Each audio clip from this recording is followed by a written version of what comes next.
from the CBS Broadcast Center in Los Angeles, this is CBS 2 News at 11 p.m. Breaking news, protesters march on the 110 freeway in downtown, expressing outrage,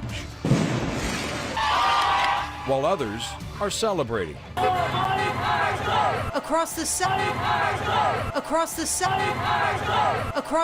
down Roe v. Wade in a 6-3 decision, dividing an already fractured nation and permanently altering the landscape of women's rights in America. The court literally taking America back 150 years. Well, those protests went into the night. Sky 2 over downtown, where the largest protests took place tonight, just after 9. Peaceful for most of the night. Police ended up arresting dozens of people.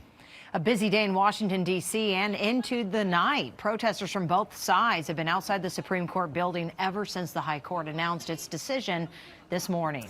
Thank you so much for joining us tonight. I'm Jeff Vaughn, in for Pat Harvey. And I'm Jasmine Veal. It's been an emotional day across the nation and right here in Southern California. We do have team coverage tonight, beginning with CBS 2's Lauren Posen, live in downtown where that large protest led to arrests. Lauren. Well, Jeff, much calmer than it was just an hour ago outside police headquarters here as the demonstrators moved all throughout downtown. Let me walk you through a little bit what we saw tonight. It started with explosions just after 8 o'clock when the demonstrators moved downtown for the second time. And it really caught a lot of people off guard because you had the police there. And there you go. You hear that explosion right there. You had the police there telling everyone to go home. You had the SWAT team there, and then these fireworks, they came out of nowhere. Now, this march started just after 5, and it was mostly peaceful. Started at City Hall. There were hundreds of people that took to the streets. They were marching and chanting. Younger people, older people, everyone out here to speak out against the Supreme Court's overturning Roe versus Wade.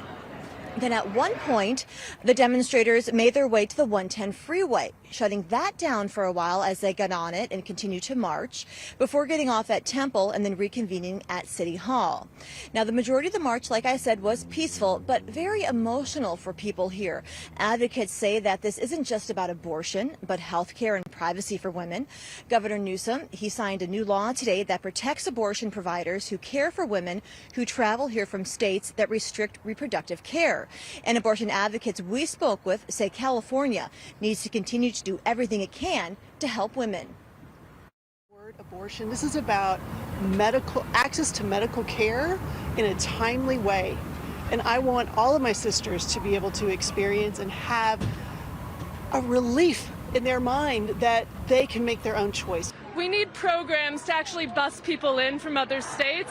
Otherwise, this will only benefit the wealthy, and they already are able to travel on their own. We need to actually have, unfortunately, a second Underground Railroad type situation. Now, this was one of a handful of demonstrations tonight in Los Angeles, definitely one of the largest. We're still working to get the exact number of people arrested from LAPD, but at last check, over 50. Reporting live in downtown Los Angeles, Lauren Posen, CBS 2 News. All right, Lauren, now let's go to CBS 2's Nicole Comstock, who continues our live team coverage from West Hollywood, where there was an emotional candlelight vigil and march tonight. Nicole? Well, West Hollywood was actually the first city in the nation to declare itself pro-abortion rights back in 1993. So a lot of people told me they felt like they were actually waking up in the past today. They also worry now that other rights could be on the chopping block. The United States Supreme Court should be ashamed of itself. June 24th, 2022. Reproductive rights are LGBTQ rights. It's a momentous night in American history. And for those who gathered for a candlelight vigil at West Hollywood Park, they'll always remember it as the night they stood up for women's reproductive rights. And if people are so blind to think that they're going to stop here, they're out of their mind. Because there's a very real concern here that the rights of those in the LGBTQIA+ community, like same-sex marriage, could be reversed next. absolutely think that there will be very real and vigorous challenges. Law professor Jessica Levinson says even though the majority in the Supreme Court says the overturning of Roe versus Wade is just about abortion. If you look at the logic behind the court's opinion, the fact that the problem here, according to the majority, is that the right to obtain an abortion is not written in the Constitution, that the right to obtain an abortion is not in our nation's deeply rooted history and tradition, then I think a conservative court that wants to go there could say the same is true of gay marriage. The Supreme Court has proven who they are.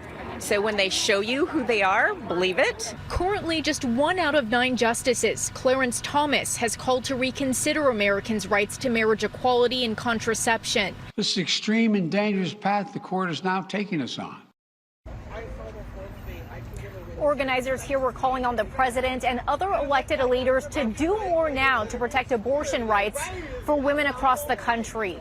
Reporting live in West Hollywood, I'm Nicole Comstock, CBS 2 News. Tonight there is celebration with today's Supreme Court decision. Yeah, we talked to the president of the California-based pro-life organization, the Right to Life League. I am personally thrilled, but we really, again, have to get behind women and provide resources that they need so that they, aren't left feeling like they are unsupported and, there's a lack of resources. We also talked to Jack Hibbs, a Christian pastor in Chino Hills. He says he's a survivor of abortion after his mother's failed attempt before his birth. Hibbs also is a grandfather to an adopted 12-year-old girl. He says for his family, adoption was the best choice. Exterminating that life is just too much. I think if she had options and choices, that she would respond to that. Although Californians will continue to have access to abortion, Hibbs believes in November people will vote to abolish abortion in the state as well. So let's take a look at the decision breakdown here. The court's 3 liberal justices were against overturning Roe. 5 of the court's conservative justices voted for it, and Chief Justice John Roberts concurred with the underlying ruling, which upheld a Mississippi abortion ban, but did say he would not have overturned Roe. As we mentioned, right here in California, Governor Newsom is taking action. Today, he signed a new law that protects abortion providers from lawsuits if they help women who come here from states that restrict reproductive services. Those Republican state legislators and governors that seek to move forward with civil actions against people that wish to travel to the state of California seeking their reproductive rights and reproductive freedoms. We will not aid, we will not abet in their efforts to be punitive, to fine, and create fear. Newsom is joining the governors in Washington and Oregon, vowing to protect reproductive rights and help women who travel to get an abortion. Also reacting tonight, some of the nation's largest companies. They announced they will cover employee travel expenses for abortions if they are not available where they live. Some of those companies include Nike, Uber, Alaska Airlines, Citigroup, Disney. Also Yelp, JP Morgan, Microsoft, and CBS 2's parent company, Paramount Global.